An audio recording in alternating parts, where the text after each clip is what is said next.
സംസ്ഥാനം അതിഗുരുതരമായ സാമ്പത്തിക പ്രതിസന്ധിയിലാണെന്ന് ധവളപത്രം. സംസ്ഥാനത്തിന്റെ ആകെ കടം 5.07 ലക്ഷം കോടി രൂപയാണ്.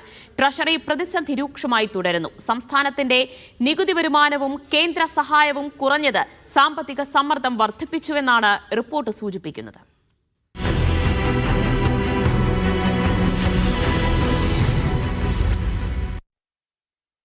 സംസ്ഥാന വരുമാനത്തിന്റെ 77% ശമ്പളം, പെൻഷൻ, പലിശ തുടങ്ങിയവയ്ക്ക് ചെലവാകുകയാണ്.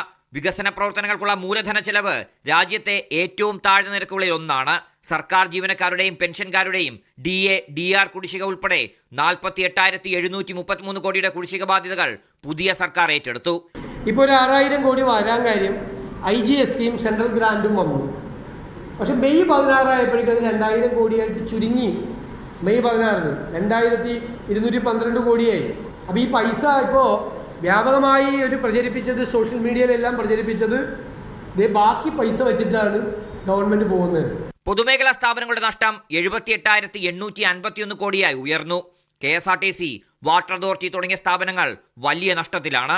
പട്ടികജാതി, പട്ടികവർഗ, പിന്നോക്ക വിഭാഗങ്ങൾ, ന്യൂനപക്ഷങ്ങൾ എന്നിവയ്ക്കുള്ള പദ്ധതി വിഹിതം കഴിഞ്ഞ വർഷങ്ങളിൽ ഗണ്യമായി കുറഞ്ഞുവെന്നാണ് റിപ്പോർട്ട് പറയുന്നത്. തദ്ദേശ സ്വയംഭരണ സ്ഥാപനങ്ങളുടെ 3-ാം ഗഡു കൊടുക്കാതെയാണ് പോയത്. 1982 അങ്ങനെയാണ് 48,733 വരുന്നത്. 2,893 കോടി രൂപ കൊടുക്കാനുണ്ട് സപ്ലൈകോയ്ക്ക്. മാർക്കറ്റിൽ ഇടപെടേണ്ട ഏജൻസിയാണ്, കൊടുത്തില്ല. ഇത് ഈ ജനങ്ങളെ കബളിപ്പിക്കാൻ വേണ്ടി നടത്തിയ ഒരു കാര്യമാണ് ഈ ട്രഷറി ബാലൻസ്. കേരളത്തിന്റെ ധനസ്ഥിതി ആശങ്കാജനകമാണെങ്കിലും ദീർഘകാല പരിഹാരത്തിനായി സ്വകാര്യ നിക്ഷേപം, വ്യവസായ വികസനം, തൊഴിലവസര സൃഷ്ടി, അടിസ്ഥാന സൗകര്യ വികസനം എന്നിവ പ്രോത്സാഹിപ്പിക്കണമെന്നാണ് ധവളപത്രം ശുപാർശ ചെയ്യുന്നത്. സാമ്പത്തിക അച്ചടക്കവും സുതാര്യതയും ഉറപ്പാക്കാതെ സംസ്ഥാനത്തിന്റെ വികസന ലക്ഷ്യങ്ങൾ കൈവരിക്കാനാകില്ലെന്ന മുന്നറിയിപ്പും റിപ്പോർട്ടിലുണ്ട്.